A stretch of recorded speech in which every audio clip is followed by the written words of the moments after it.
Coryza vaccine na nandito sa 10 ml.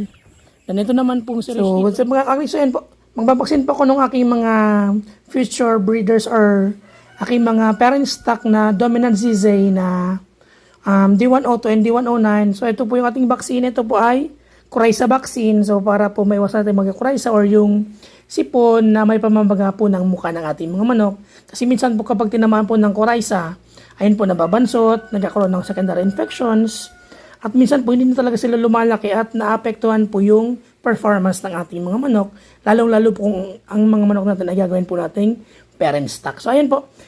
Ito po ay 10 ml. Kung makikita nyo po 10 ml, tingi po ito. 10 ml po is good for 20 heads na po. Kasi 0.5 ml po ang turok sa bawat manok. At ito po ay pinapakultuhan ko po kasi dapat po kapag magbabaksin po, tandaan, kapag magbabaksin po ng Coryza vaccine, dapat po room temperature na po yung Coryza vaccine bago po natin iturok sa ating mga manok para po hindi mamaga yung kanilang muka or hindi sila tamaan yung parang Coryza talaga. So dapat po nasa room temperature bago po natin siya iturok. So ayun, kung makikita nyo po ito, ayan, kung makikita nyo parang may clear siyang liquid, ayan. Ibig sabihin po, hindi pa siya nahahalo. Ibig sabihin, malamig pa o hindi pa po siya nasa room temperature. Kasi pag binili mo siya, dapat naka-yelo. Kasi kung masyado mainit sa araw, lalo ngayon lang, masyado pong mainit, mamamatay naman po yung bacteria na nandito. So, ayan, kung makikita nyo po, ayan, clear, kung sana nakikita nyo, ayan, may clear pa pong part, dapat po mahalo. Ayan, ito rin po, meron pa ang clear part dito. Itong isa, malapit ng mahalo. Ayan, dapat halong-halo siya bago po natin siya vaccine. So, yung ating Coryza vaccine. So, ito po ay IM or intramuscular. So, ituturok po natin siya. Ngayon, ito po ay, sabi ko nga, ayan, ay 10 ml. No? So, napakahirap pong estimate ng 0.5. Gagamit po ako ng syringe na 1 ml or 1 cc. At least ito, so, kukuha lang po ako dito sa 10 ml ng 1 ml. So, at least yung 1 ml, good for 2 shots na siya. Mas madali po yung pagturok ng 0.5 kapag ito yung gamit. So, kunin na lang po, tanggalin na lang po yung syringe. Then, ituturok ko po yung syringe nitong 1 ml. Nagkukuha po tayo. Paulit-ulit na lang po yung process para mas madali. Kasi, nung trinay ko po itong 10 ml yung ginamit yung pangturok, medyo mahirap po siyang estimate.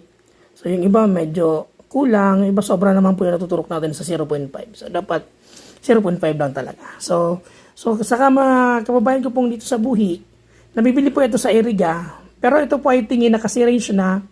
So, dapat po, pag binili nyo ngayong araw nyo rin po gagamitin or pagka gabi kasi po masisira yung vaccine.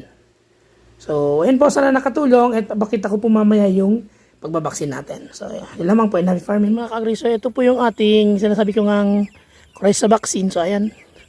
So, yung isang 10 ml po is good for 20 heads. So, ito po ay 36 heads. So, yung sobra po, gagamitin ko dun sa Lanceolatory Roundhead cross po sa Sculine Roundhead. Kasi, tama na po sila sa edad. Bibigyan na rin po natin ng Coryza vaccine para isahan lang. So, bala, ito po yung ating mga dominant ZZ na babaksinan. Ayan. So, future parent stock natin para sa D102 and D109. So, ayan po.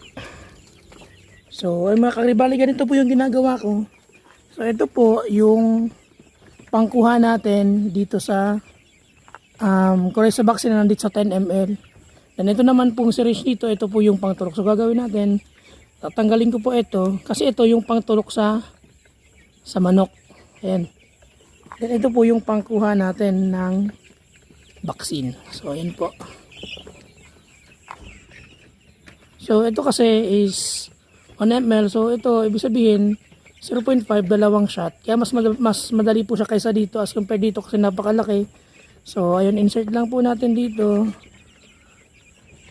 And, kuha tayo ng 1 ml. Ayan. Sana po nakikita sa video.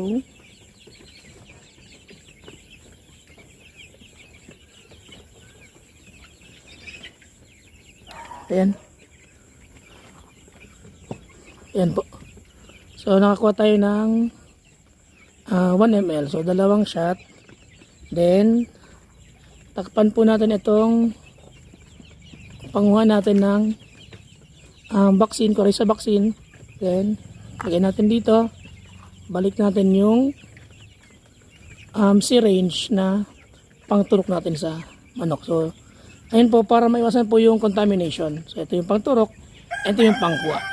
Yun po ang pwede nyo pong ganyan yung ginagawa ko para po mas accurate po yung pagbibigay nyo ng 0.5 ml na Coryza vaccine.